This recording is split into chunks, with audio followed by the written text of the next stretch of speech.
Hello, আমি আবার রান্নাঘর থেকে হাজির হলাম নতুন রেসিপি নিয়ে। শূকরের মাংস। আ জানি শূকরের মাংস সবাই পছন্দ করে না। কিন্তু যারা পছন্দ করেন তারাই দেখবেন। রেসিপিটি একবার দেখে নিন। দেখলে বুঝতে পারবেন যে কিভাবে ইজিলি রান্না করাটা।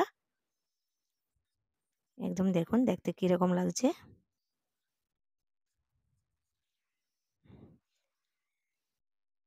এখানটা ৫০০ মাংস নিয়েছি।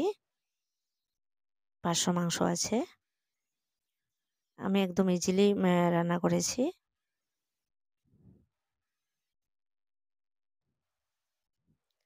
দেখুন এখানটায় আমি মসলা কি দিচ্ছি।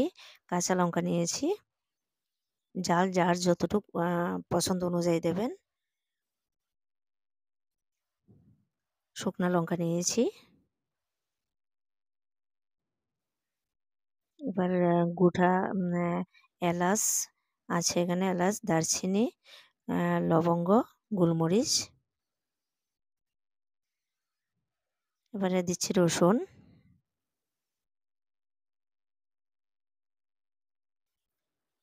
আদা নিলাম।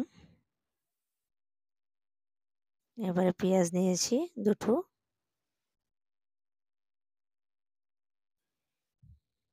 এবারে আমি সবগুলিকে একসঙ্গে গ্রাইন্ড করে নেব।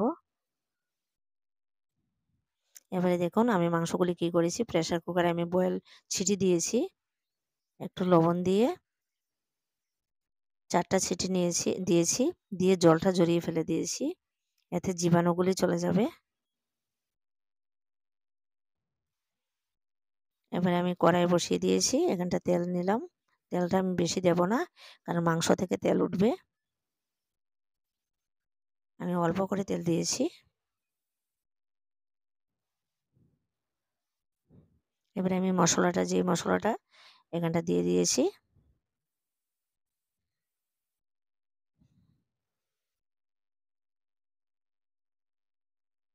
মশলাটা দিয়ে একটু নেড়ে নেব।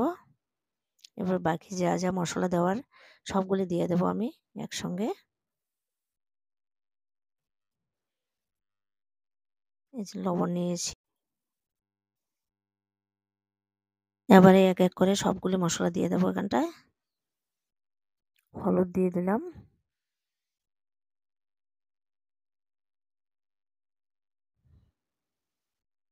জিরে দিয়েছি।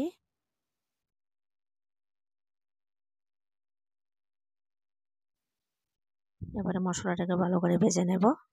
একটু শুকনো লঙ্কা গুঁড়া দিয়েছি। মশলাটা যখন ফ্রাই হয়ে যাবে,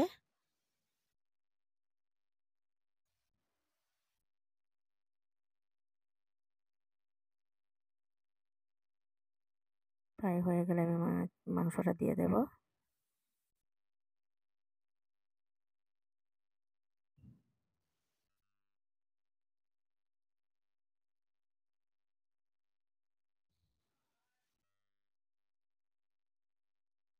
আমার চ্যানেলটি দেখার জন্য সবাইকে ধন্যবাদ।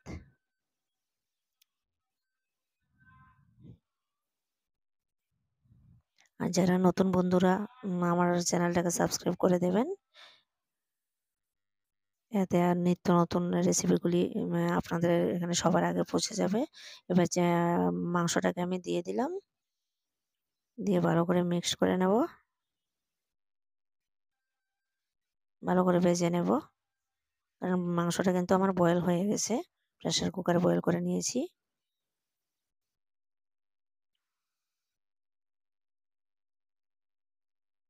এবার প্রায় হয়ে গেছে, জল দিয়ে দিলাম। দিয়ে আমি নেড়ে ডেকে দেব।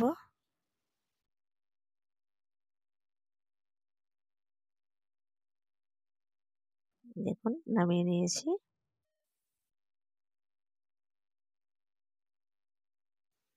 তেল কিন্তু আমি একদমই দিইনি, অল্প দিয়েছিলাম। দেখুন কিভাবে তেল উঠেছে।